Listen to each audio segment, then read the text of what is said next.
إن الحمد لله نحمده ونستعينه ونستغفره ونعوذ بالله من شرور أنفسنا ومن سيئات أعمالنا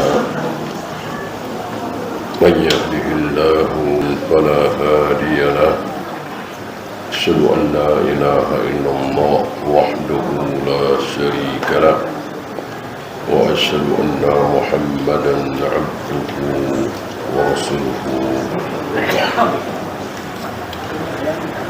Sebelum kita masuk bab ke-7 fi talbisi iblisa 'ala al-mulati was-salatin,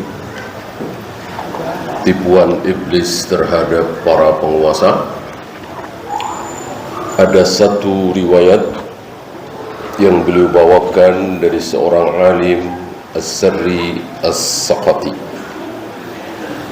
Beliau mengatakan, "Lau anna rajulan," seandainya ada seseorang, dakhala bustanan, masuk di satu kebun, satu taman, fihi min jami'i ma khalaqallahu minal asjar, di kebun tersebut terdapat banyak sekali macam pepohonan, alaiha min jami'i ma khalaqallahu ta'ala minal atyar, bertengger di pepohonan itu berbagai macam jenis burung. Atyar jamak dari tayr atau bisa juga tuyur. Faqatabahu kullu ta'irin bi lughatihi, seluruh burung masing-masing berbicara dengan bahasa si rajul ini, ya, yang masuk ke dalam taman itu. Misalnya dia orang Arab, burung-burungnya itu ngomong bahasa Arab. Kalau dia orang Parsi, burung-burungnya itu berbicara dengan bahasa Parsi. Gitu, seandainya nih. Waqal alaika ya waliyallah, masing-masing burung itu mengucapkan alaika ya waliyallah, engkau adalah wali Allah, engkau adalah wali. Itu yang ngomong burung, bukan manusia. Manusia bisa bohong, ini burung. Fasakanat nafsuhu ila dzalik, lalu dia merasa senang, bangga, bahagia. Maka kana fi aidiha asira, dia menjadi tawanan, ditawan oleh burung-burung itu. Apa maksudnya? Tertipu. Dan Rasulullah dan termasuk para nabi, para rasul yang menyatakan beliau pasti dicintai oleh Allah, pasti disayang oleh Allah, pasti masuk surga, pasti jamin ridha, dijamin ampun, bahkan dosa yang belum melakukan. Yang bicara seperti itu siapa? Allah lewat lisan Jibril. Apakah kemudian Rasulullah berbangga diri, lupa diri, merasa tenang, merasa tentram? Justru beliau manusia yang paling takut terhadap azab neraka. Beliau manusia yang paling takut terhadap siksa kubur. Beliau manusia yang paling takut jangan-jangan akan disesatkan oleh Allah, disiksa oleh Allah. Jadi merasa aman adalah tipuan iblis. Siapapun dia, sekali berapapun dia, hafal Al-Quran, hafal ribuan hadis, selalu bangun malam, puasa Daud, dermawan, apalagi berbagai macam keutamaan dia lakukan. Lalu dia merasa aman dari azab neraka, merasa pasti masuk surga, merasa pasti diampuni oleh Allah, binasa. Ya. Oleh karena itu, contoh adalah sesuatu yang sangat bisa dijadikan patokan, gitu ya. Ya, misalnya hari ini ada orang mengatakan ciri-ciri wali Allah, ciri-ciri orang yang dicintai oleh Allah, ciri-ciri ulama yang ilmunya diterima oleh Allah, pasti masuk surga, diampuni. Ciri-cirinya kuburannya ramai didatangi oleh kaum muslimin, tidak pernah sepi. Kan gitu kan? Sebagian saudara-saudara kita beranggapan seperti itu. Tinggal kita belokkan saja. Ke siapa? Ke kuburan siapa? Iya, kuburan Nabi Ibrahim nggak ada yang mengunjungi. Kuburan Nabi Ismail nggak ada yang ziarah. Kuburan Nabi Ishaq, Nabi Yakub, Nabi Yahya, Zakaria, siapa yang menziarahi? Orang nggak ada yang tahu. Kalau mengunjungi kuburan orang saleh merupakan sebuah keutamaan, dan ciri-ciri kesolehan ketakwaan seseorang ketika mati kuburannya ramai dikunjungi. Tentu Allah akan tampakkan kuburan Nabi Ibrahim, Nabi Nuh, Nabi Ismail, Nabi Musa, dan seterusnya. Dengan Allah tidak menampakkan satupun kubur seorang Nabi, seorang Rasul, kecuali Nabi Muhammad SAW. Ini menunjukkan bahwa ramainya kuburan dikunjungi oleh manusia kaum muslimin bukan sebagai tanda. Ya. Bahkan kuburan Rasulullah SAW banyak dikunjungi kan sekarang ini. Zaman sahabat nggak ada yang mengunjungi, ya, kecuali Abu Bakar, Abdurrahman bin Abu Bakar, Muhammad bin Abu Bakar, Aisyah. Bisa dihitung. Selebihnya nggak bisa.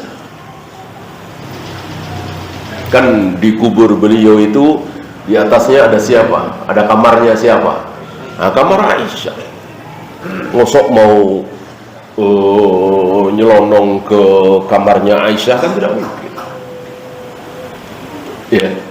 Apakah kemudian para sahabat dianggap manusia-manusia yang tidak tahu berterima kasih kepada Nabi SAW, tidak berbondong-bondong mengunjungi kubur Nabi SAW?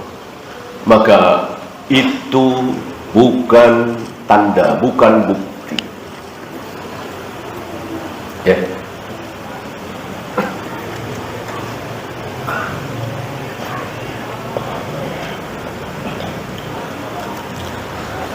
Hari ini kita saksikan, ya, bukan hari ini, ya, bukan hanya hari ini, artinya dari ratusan tahun yang lalu, ketika nggak punya dalil, nggak punya hujah, nggak punya ayat, nggak punya hadis, maka yang ditonjolkan apa? Nah, kesaktiannya.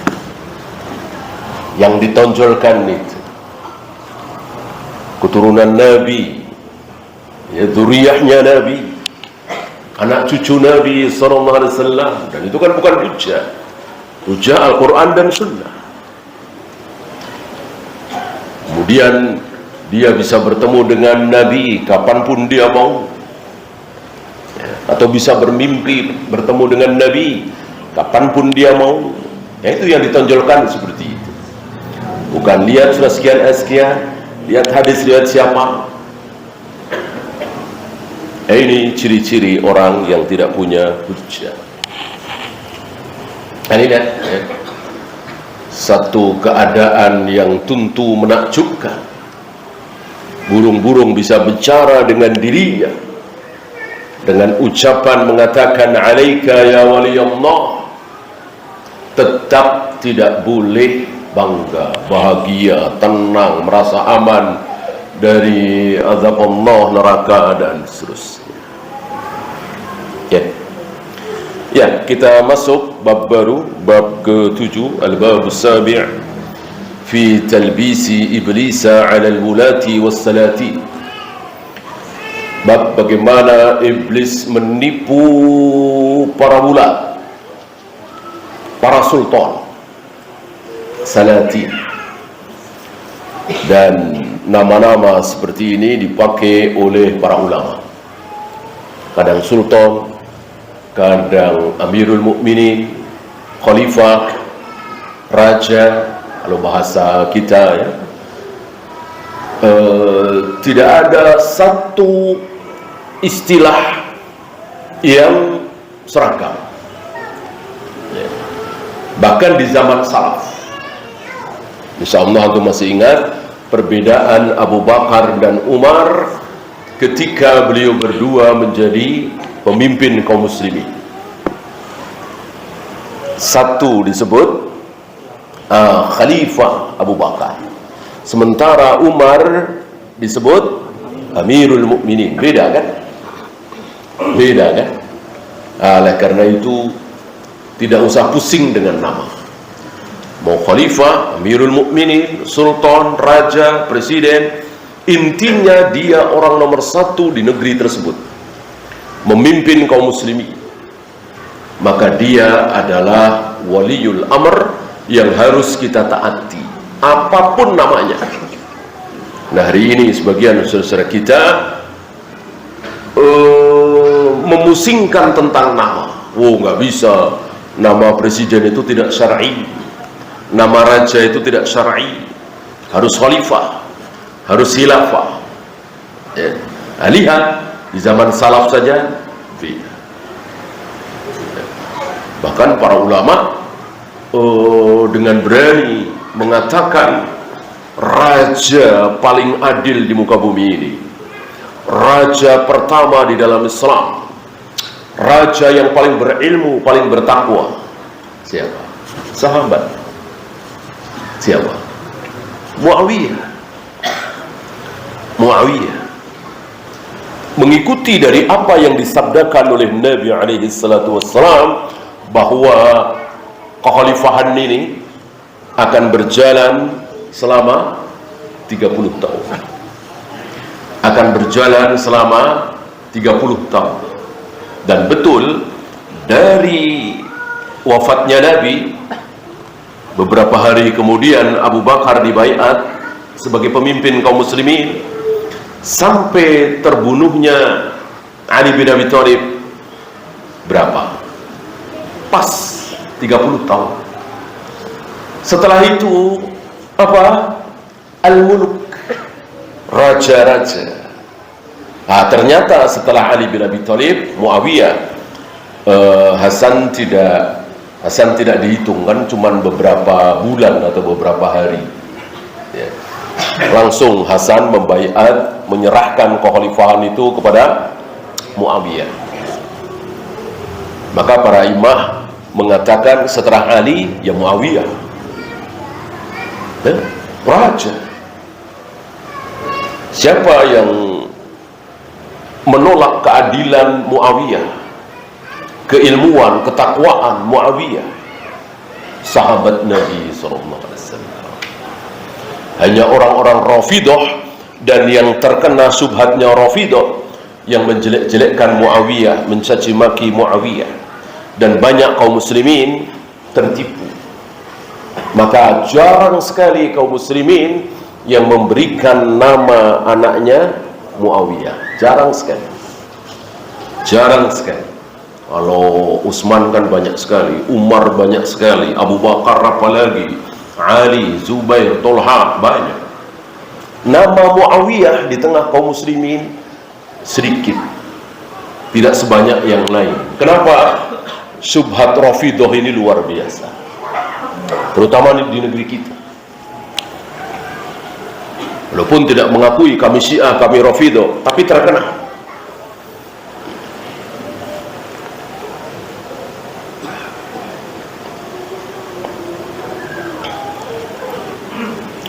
Maka jangan pernah mengatakan bahwa kerajaan haram, kerajaan melanggar sunnah. Nabi yang mengatakan al-muluk, raja-raja.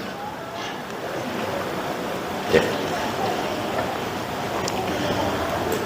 Qala al-musannif rahimahullah, qad labbasa alaihim iblis. Iblis kadang menipu mereka. Mereka siapa? Mereka siapa? Sultan, para pemimpin, khalifah. Ya, bisa ke bawahnya amir, gubernur. Min wujuhin katsiratin, dengan berbagai macam cara, dengan dari berbagai macam arah. Nazkuru ummahatiha, kami sebut ibunya, maksudnya induknya. Ya. Beliau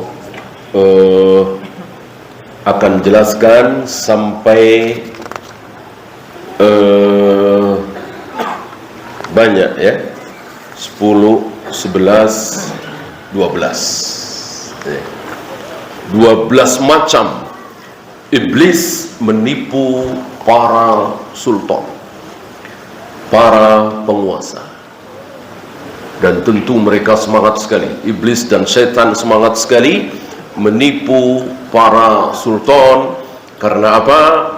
Karena ketika para sultan itu buruk, dia tidak sendirian, pasti ada yang mengikuti keburukannya.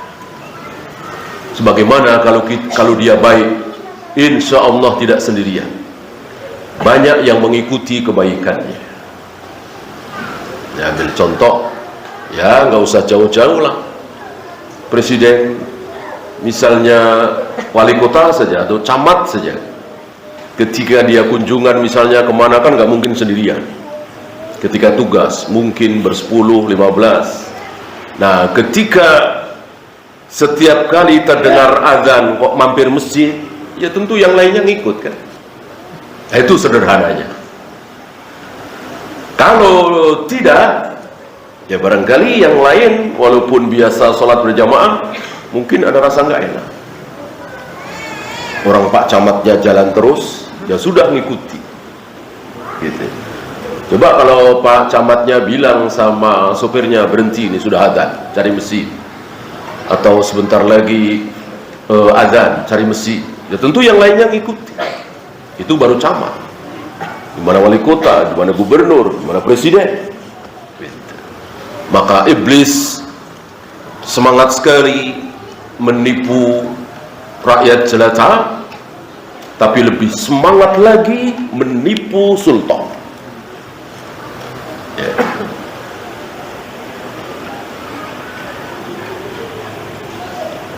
Maka ada seorang alim mengatakan, seandainya aku punya doa mustajabah, doa yang pasti dikabulkan oleh Allah, maka aku akan mendoakan kebaikan sultan. Maka aku akan mendoakan kebaikan sultan, seandainya aku memiliki doa mustajabah. Nah, lihat para ulama, beda dengan kita. Kita mendoakan buruk, nyumpain, mudah-mudahan begini, mudah-mudahan begitu. Orang yang berilmu mendoakan kebaikan. Presiden, raja, perdana menteri, gubernur. Kenapa? Tadi, kalau beliau itu menjadi baik, insya Allah banyak yang ikut baik, dan sebaliknya. Fal wajhul awal, yang pertama, jenis yang pertama, cara yang pertama yang ditempuh oleh iblis untuk menipu para penguasa.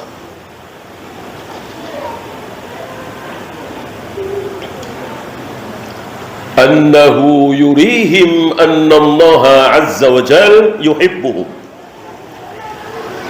Iblis memperlihatkan kepada mereka, membisiki mereka, dan iblis, setan, memang diberi kemampuan untuk membisikkan sesuatu di hati kita, bukan di telinga ya. Kalau di telinga kan berupa suara, ini di hati. Jadi kita tidak tahu, jangan-jangan itu memang hati kita. Ya. Dan banyak dari kita tertipu. Oh, ini ilham dari Allah. Oh, ini bisikan dari malaikat. Oh, ini suara kebenaran. Padahal setan. Padahal iblis. Nah, untuk tahu ini dari Allah, ini dari setan, tentu timbangannya Al-Quran dan Sunnah. Ya. Kalau dia tidak tahu Al-Quran dan Sunnah, dia akan tertipu, dan sudah banyak tertipu. Sampai berani-beraninya sumpah, saya ketemu Jibril, saya ketemu Rasulullah. Rasulullah bilang ternyata hadis itu memang sahih. Dengan PD-nya. Nggak taunya yang dia temui adalah setan, iblis. Dia nggak tahu. Sama kita juga tidak tahu. Taunya ya timbang saja di Al-Quran dan Sunnah. Mana hadis ini, mana yang dhaif, mana yang sahih, kan sudah diketemukan oleh imam-imam ahlul hadis. Dan tidak ada satupun riwayat imam-imam ahlul hadis itu mengetahui kesahihan sebuah hadis, kedhaifan sebuah hadis, nanya langsung kepada Rasulullah SAW lewat mimpi. Itu ilmunya orang-orang malas, ilmunya orang-orang torekot sufiyah. Antum pernah dengar kalau Imam Bukhari kan haddatsana Yahya bin Ma'in, haddatsana Ali bin Madini, haddatsana Yahya al-Qattan, haddatsana Ahmad ibn Hanbal, dan terus sampai Abu Hurairah, sampai Rasulullah. Kalau orang-orang malas ini, tarikot sufiyah, antum pernah dengar? Haddatsani qalbi an rabbi. Jadi sanadnya itu ali, sanadnya itu dekat sekali. Kalau sanad cuma 3 orang, 4 orang, itu ali, artinya nilainya tinggi. Gitu. Seperti Bukhari meriwayatkan dari Imam Ahmad, kemudian meriwayatkan dari Imam Malik, kemudian dari Anas, kemudian dari Rasulullah. Itu Ali, gitu ya. Nah, kebanyakan kan bisa 7, bisa 8, bisa 9. Ini cuman 2, hatinya dan langsung haddatsani qalbi an rabbi. Telah menceritakan kepadaku siapa? Hatiku. Hatiku dari siapa? Dari Tuhanku, dari Allah. Ya. Buang itu Sahih Bukhari, Sahih Muslim, Abu Daud, Nasai, Tirmidzi. Kalau bisa seperti itu, langsung dari Allah. Berarti wahyu belum putus. Ini tidak malu-malu mereka berdusta. Tentu tidak ada yang orang-orang awam nggak ada yang tahu. Hanya orang-orang yang berilmu yang tahu. Ya, orang-orang bodoh itu dibohongi oleh sebagian torekot sufiyah.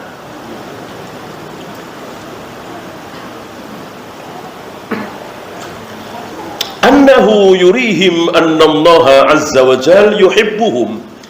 Iblis menipu mereka, membisikkan kepada mereka bahwa Allah mencintai mereka. Allah mencintai engkau, wahai presiden, wahai raja, wahai sultan. Kenapa?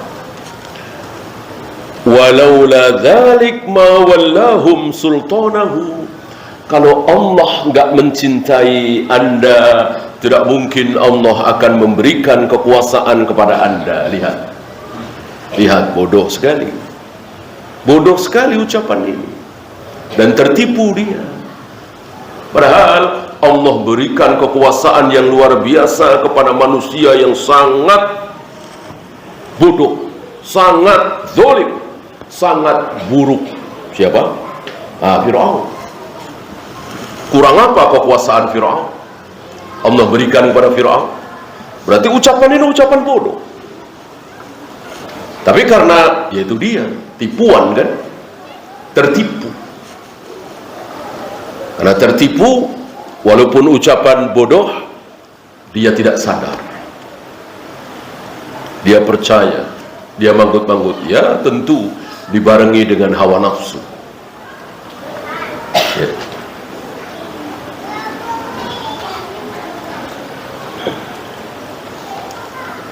Wala ja'alahum nuwaban anhu fi ibadihi. Tidak mungkin Allah akan menjadikan Anda wakil Allah untuk hamba-hambanya, gitu. Kan andalah, ini kan kita berbicara penguasa muslim ya, andalah dari andalah kaum muslimin bisa tahu kapan satu Ramadan, kapan satu Syawal misalnya. Kan Anda yang menentukan, Anda yang mengumumkan. Tahun ini satu Syawal jatuh hari anu, satu Ramadan jatuh hari anu, misalnya, ya. Dibohongi oleh iblis.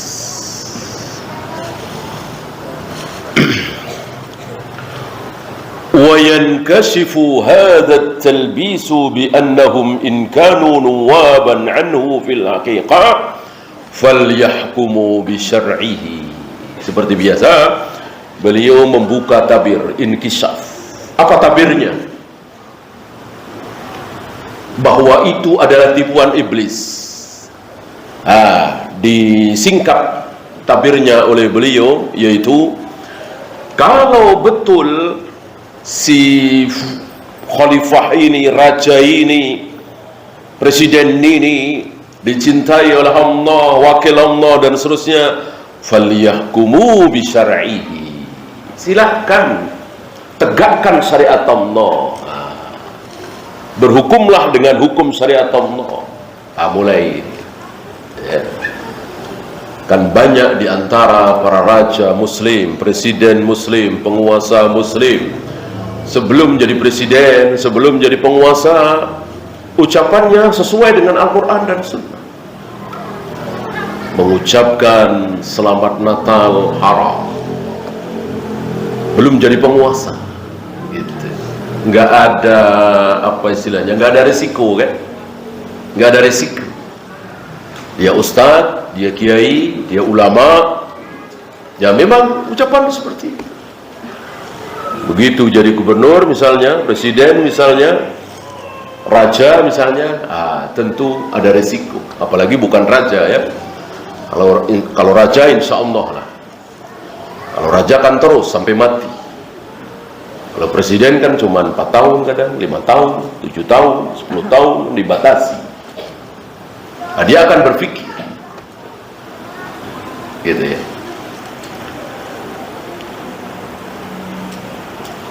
Jadi jangan dikira penguasa-penguasa yang tidak menerapkan rejam, tidak menerapkan hudud, tidak menerapkan potong tangan, tidak menerapkan kisos, mereka tidak tahu. Jangan dikira, mereka tahu. Mereka tahu bahwa itu baik, itu wajib, itu yang paling bagus. Cuman tidak berani menanggung resiko. Kafir apa tidak? Kafir apa tidak? Tidak. Tidak. Yang kafir adalah, yang kafir adalah nggak benar itu kisos, nggak benar itu rejam, nggak benar itu potong tangan. Yang benar ya penjara. Kafir. Maka jangan mudah-mudah menuduh seorang penguasa yang tidak menerapkan syariat Islam, kita tuduh kafir, kita cap kafir. Jangan. Kafir itu melawan, menentang. Dan satu lagi kan harus iqamatul hujjah ya. Kalau dia meyakini, betul-betul meyakini bahwa di penjara lebih baik daripada potong tangan, di penjara lebih baik daripada kisos, daripada rejam, ya jelas kafir. Tapi kan satu lagi harus iqamatul hujjah. Tapi sekali lagi, banyak di antara presiden, perdana menteri dan seterusnya, mereka mengakui lebih baik kisos daripada penjara, lebih baik potong tangan daripada penjara. Tetapi mereka tidak sanggup, mereka takut, mereka tidak berani menghadapi risiko. Apakah kafir? Tidak ya. wal yattabi'u maradiyahu, dan ikutilah apa yang diridhoi oleh Allah. Apa iya Allah ridho kalau Anda melakukan begini ya, tinggal terlihat di situ. Terbukanya tabir itu dari situ. Kan beliau selalu ya, dari awal pelajaran talbis ini, ketika itu tipuan, letak tipuannya di mana, gitu ya. Termasukin.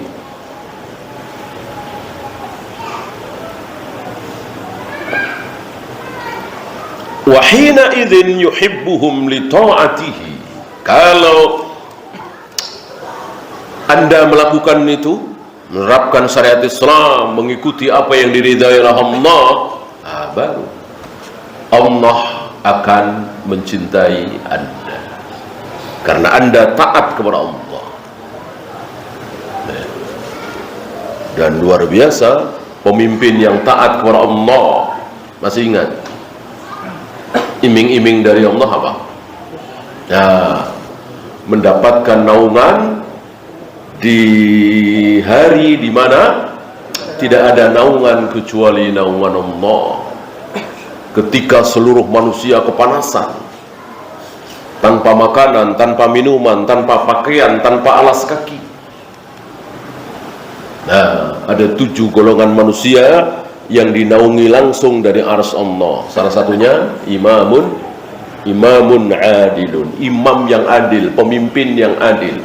Imam di sini bukan imam salat, bukan imam seperti Imam Bukhari, Imam Muslim dalam agama, tapi imam pemimpin. Adil yang dimaksud taat kepada Allah. Nggak mungkin adil kalau tidak taat kepada Allah. Ya. Jadi adil ini versi Allah, bukan versi manusia.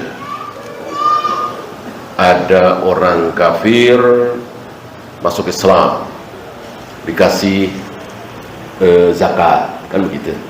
Ada orang kafir masuk Islam, mu'alaf, dikasih zakat. Ada orang Islam masuk Kristen, diapain? Kalau dia nggak mau kembali lagi ke Islam, diapain? Dibunuh. Adil kan? Adil orang taat kepada Allah. Man baddala dinahu faqtulhu. Allah perintahkan lewat lisan Nabi alaihi salatu wassalam, barang siapa yang mengganti agamanya dari Islam ke Kristen, dari Islam ke Hindu, dari Islam ke Buddha dan seterusnya, faqtulhu, bunuhlah. Tentu yang dimaksud kalau dia tidak mau kembali ke Islam. Sementara kalau ada orang Hindu atau Buddha masuk Islam, dikasih zakat, dikasih uang sesuai dengan keadaan dia dan kebutuhannya. Kalau kaya raya, mosok kasih 1 juta, 2 juta. Rasul pernah memberikan kepada Aqra bin Habis, Muawiyah, Abu Sufyan, masing-masing 100 ekor unta. Berapa ratus juta kalau sekarang itu, berapa miliar? 100 ekor unta. Nggak tanggung-tanggung, baru masuk Islam. Ya. Begitu keluar Islam, bunuh. Adilkah? Adil. Orang adilnya versi Allah dan Rasulnya kok, bukan adil versi PBB, versi HAM, versi Amerika, Eropa. Kalau versi mereka mungkin tidak adil, pasti tidak adil. Pasti mereka mengatakan tidak adil. Dari sini kita tahu adil itu ada versi. Kita punya versi sendiri. Jangan ikut-ikutan versi mereka. Bahkan baik, ya, sopan, santun, masing-masing punya versi. Sopan versi Eropa, Amerika dengan versi kita aja kadang beda. Apalagi versi Allah dan Rasulnya dengan manusia jahil, ya pastilah berbeda.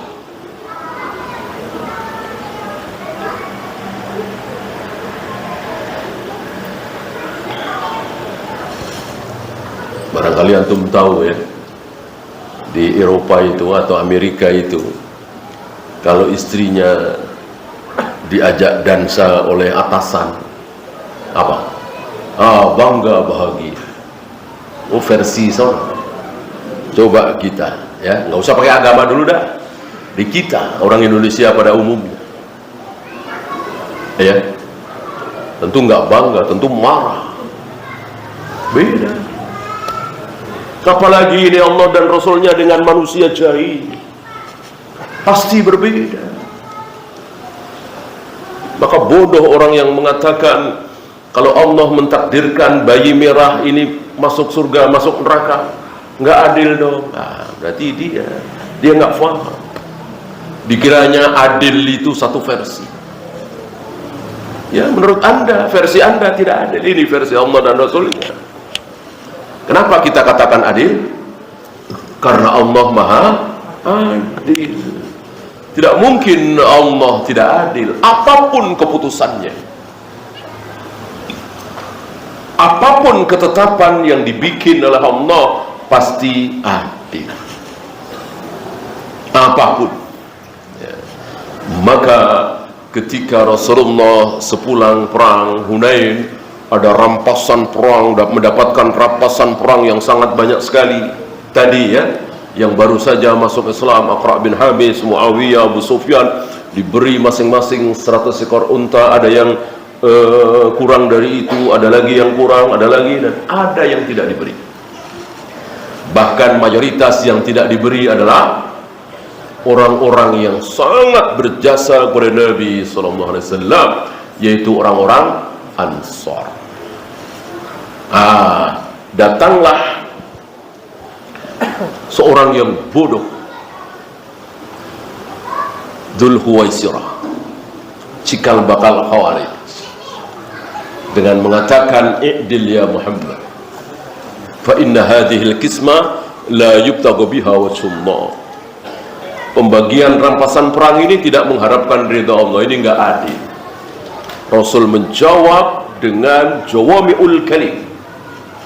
Apa, masih ingat jawaban Nabi? Nabi nggak bertele-tele. Oh, bukan begitu, adil itu begini-begini, enggak.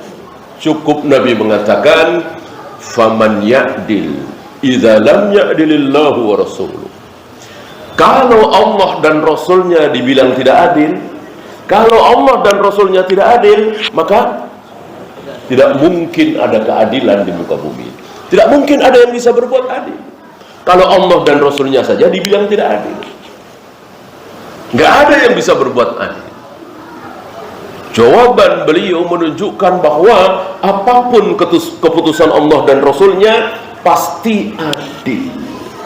Walaupun tadi tentu versi kita, nurani kita, akal kita nggak adil tuh.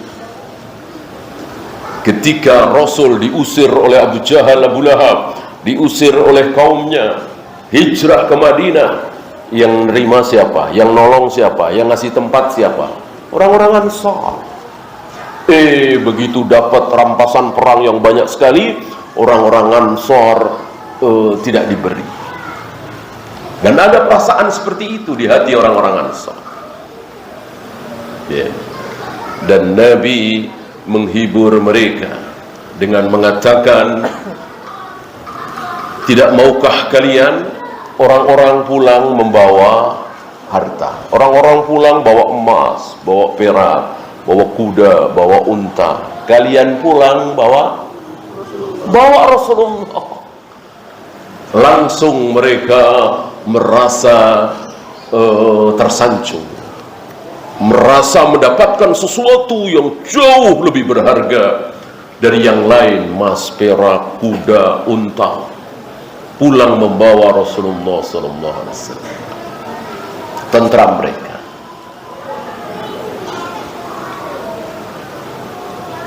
Rupanya yang diberi oleh Nabi SAW justru orang-orang yang perlu dilembutkan hatinya. Nah, istilah bahasa kita, yang perlu dirayu, yang lemah imannya, gitu. Justru yang kuat imannya, yang dicintai oleh Allah dan Rasulnya, malah tidak diberi. Itu pertimbangan Nabi SAW. Rupanya beda dengan pertimbangan kita, ya. Kita akan memberi kepada orang-orang yang kita cintai. Nabi tidak. Nabi jauh lebih mencintai orang-orang Ansar. Jika orang-orang menuruni lembah, orang-orang Ansar juga menuruni satu lembah, pasti aku akan mengikuti, akan menuruni lembahnya orang-orang Ansar. Kalau bukan karena hijrah, aku akan menjadi Ansar. Nah, karena beliau hijrah kan, orang yang hijrah kan muhajirin. Orang Ansar itu penduduk asli Madinah yang menerima Nabi, memberikan tempat kepada Nabi, menolong Nabi dan seterusnya.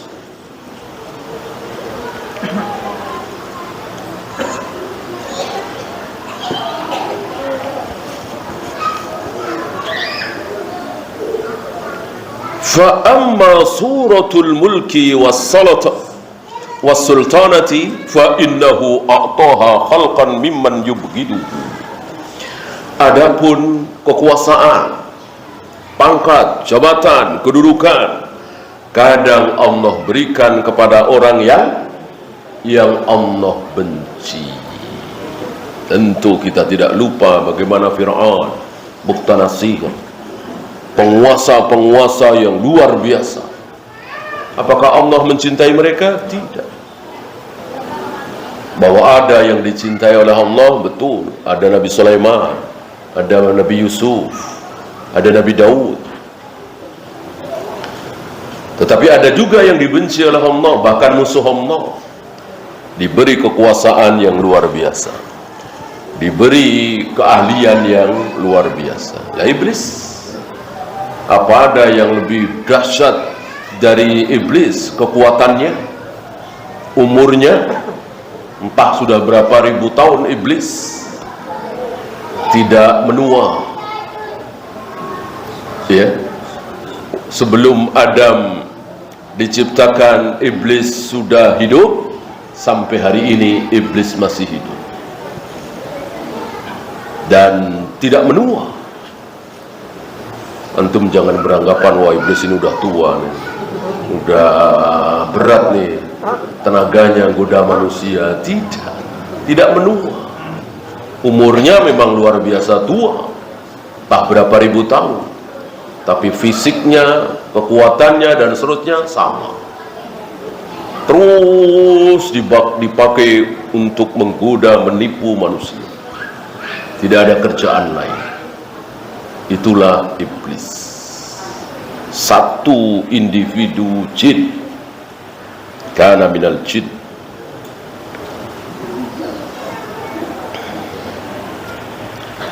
Wa qad basata ad-dunya likathirin mimman la yanduru ilaih. Kadang Allah hamparkan dunia menjadi kaya raya jutawan luar biasa kepada orang yang Allah tidak mau melihat dia, saking benci. Wa sallata jama'atan min ulaika 'alal awliya was-salihin. Bahkan Allah memberikan kekuasaan para orang-orang jahat yang dibenci oleh Allah ini. Dia menguasai kaum muslimin, menguasai orang-orang soleh, memenjarakan wali-wali Allah, berbuat dolim kepada orang-orang yang bertakwa. Itu bukan satu dua. Itu bukan satu dua.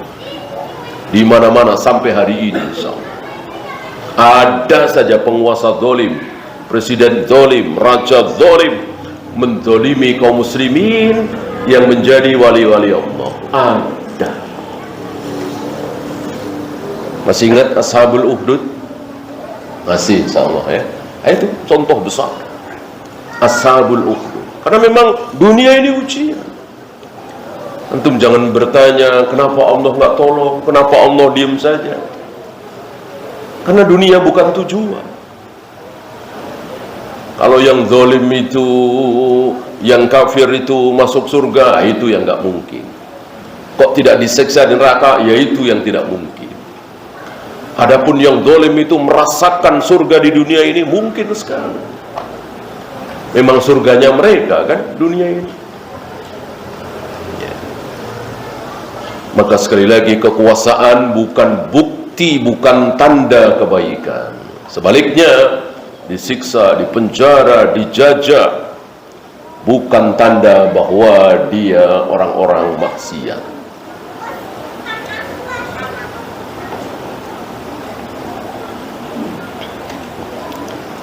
Faqataluhum wa qaharuhum. Para penguasa itu membunuh orang-orang saleh itu, memenjarakan orang-orang yang bertakwa itu. Fakana ma a'tahum alaihim la lahum.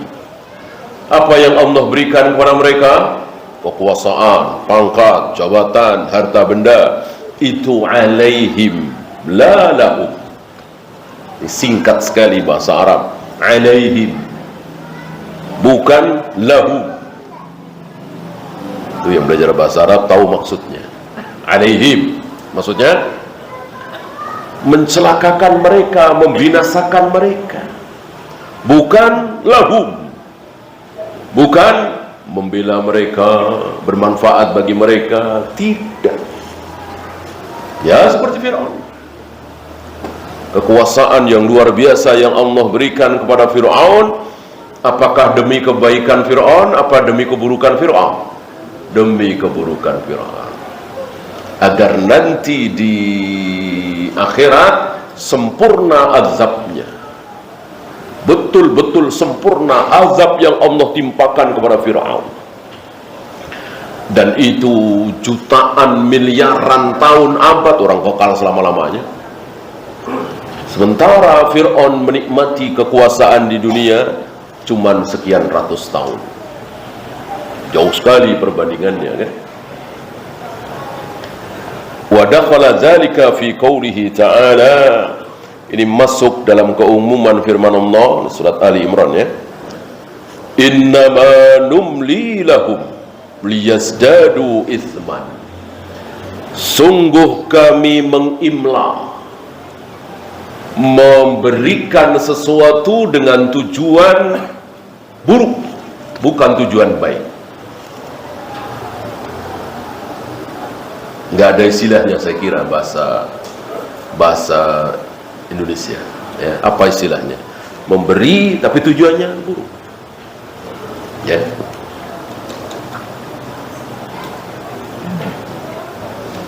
Bahasa kita, bahasa Al-Quran, bahasa syariat is memberi, ya. Tapi tujuannya supaya dia binasa, supaya buruk, supaya semakin sesat. Istidraj. Tidak ada istilahnya, saya kira, dalam bahasa Indonesia, ya. Bahasa Jawa malah ada, bahasa Sunda ada, mungkin beberapa bahasa daerah ada. Bahasa Indonesia saya kira tidak ada. Istidraj, ya. Memberi tapi bukan karena cinta, justru karena benci. Biar sekalian sesat, biar sekalian lupa diri, biar sekalian nanti hancur-hancuran, biar nanti sempurna siksaannya di neraka. Liyazdadu itsman, agar bertambah-tambah dosanya. Tentu kita berlindung kepada Allah, diberi seperti ini. Mending miskin, mending masih ngontrak, mending masih bisa ngutang asal bisa bayar, daripada kaya raya, pejabat tinggi, terkenal dan seterusnya, tapi masuk di ayat ini. Musibah yang sangat besar. Innama numli lahum liyazdadu itsman. Sungguh kami, ini innama lagi, antum masih ingat innama, ya? Harful hasar, huruf pembatas. Artinya hanya untuk membinasakan dia. Pemberian kami itu hanya untuk menyesatkan dia, supaya dia semakin buruk, semakin sesat, semakin berdosa. Insya Allah kita tidak mau seperti ini. Wallahu Ya, silakan azan dulu. Sallallahu ala Muhammadin sallallahu alaihi wasallam wa akhiru da'wana alhamdulillahi rabbil alamin.